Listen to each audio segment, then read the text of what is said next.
আমাদের সনাতন ধর্ম বিভিন্ন আচার আচরণ নিয়ম কানুন ইত্যাদির উপর ভিত্তি করে একটি সুন্দর শৃঙ্খলার উপর দাঁড়িয়ে আছে। এর মধ্যে বিভিন্ন জন আমরা বিভিন্ন নিয়ম মানি, আবার অনেকেই আমরা নিয়ম কানুনের ধার ধারি না। আজকে আমরা এই ভিডিওর মাধ্যমে যা যা শুনবো তা হলো রবিবারে কি কি করতে নেই এবং কেন করতে নেই, কি কি খেতে নেই এবং কেন খেতে নেই। আপনাদের কাছে অনুরোধ, ভিডিওটি মনোযোগ সহকারে শুনবেন। ভিডিওটি ভালো লাগলে একটি লাইক করবেন আর কমেন্টটা একবার অবশ্যই লিখবেন জয় শ্রীকৃষ্ণ, রাধে রাধে বা ওম নমঃ শিবায়।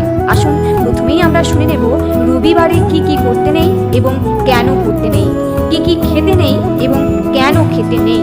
রবিবার বা অর্কবার হলো সূর্যের বার। সনাতন ধর্মে এবং জ্যোতিষশাস্ত্রে সূর্যের প্রভাব বজায় রাখতে এই দিনে নির্দিষ্ট কিছু নিয়ম মেনে চলার কথা বলা হয়েছে। নিচে রবিবারের বিধিনিষেধ এবং তার কারণগুলো দেওয়া হলো। রবিবারে কি কি খেতে নেই এবং কেন। মুসুর ডাল। শাস্ত্রীয় মতে রবিবারে মুসুর ডাল আমিষের সমতুল্য মনে করা হয়। যেহেতু রবিবার পবিত্রতার দিন, তাই এই ডাল বর্জন করা হয়। আদা। রবিবার আদা খাওয়া নিষিদ্ধ বলে ধরা হয়। মনে করা হয় এই দিন আদা খেলে শরীর ও মনের তেজ নিয়ন্ত্রণে ব্যাঘাত ঘটে। পেঁয়াজ ও রসুন, এগুলো রাজসিক এবং তামসিক খাদ্য। সূর্য হলো সাত্ত্বিক শক্তির প্রতীক, তাই সূর্যের বারে এই খাবারগুলো আধ্যাত্মিক একাগ্রতা নষ্ট করে বলে মানা হয়। মাংসাহার। বিশেষ করে যারা সূর্যদেবের ব্রত পালন করেন বা শুদ্ধতা বজায় রাখেন তারা এদিন আমিষ বর্জন করেন। অতিরিক্ত লবণ। অনেকে রবিবারে লবণের ব্যবহার করেন না বা খুব কম করেন। জ্যোতিষশাস্ত্র মতে অতিরিক্ত লবণ সূর্যের তেজকে কমিয়ে দেয় এবং হাড়ের সমস্যার সম্ভাবনা তৈরি করতে পারে। রবিবারে কি কি করতে নেই এবং কেন। চুল ও নখ কাটা। রবিবারে ক্ষৌর কর্ম বা নখ কাটা অমঙ্গলজনক মনে করা হয়। বলা হয় এটি করলে ধনহানি ঘটে এবং সূর্যের আশীর্বাদ থেকে বঞ্চিত হতে হয়। অত্যধিক ঘুমানো।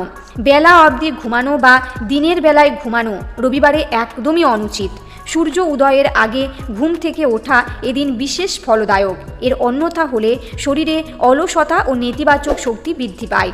নীল বা কালো রঙের পোশাক। রবিবার উজ্জ্বল রং যেমন লাল, কমলা বা হলুদ পরার পরামর্শ দেওয়া হয়।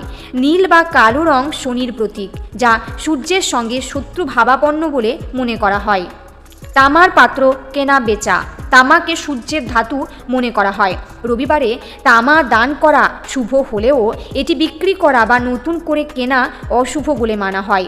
সংক্ষেপে কারণ, রবিবার হলো তেজ, স্বাস্থ্য এবং সম্মানের কারক। এই নিয়মগুলো মূলত শরীরকে রোগমুক্ত রাখতে, মানসিক শান্তি বজায় রাখতে এবং জন্মকুণ্ডলী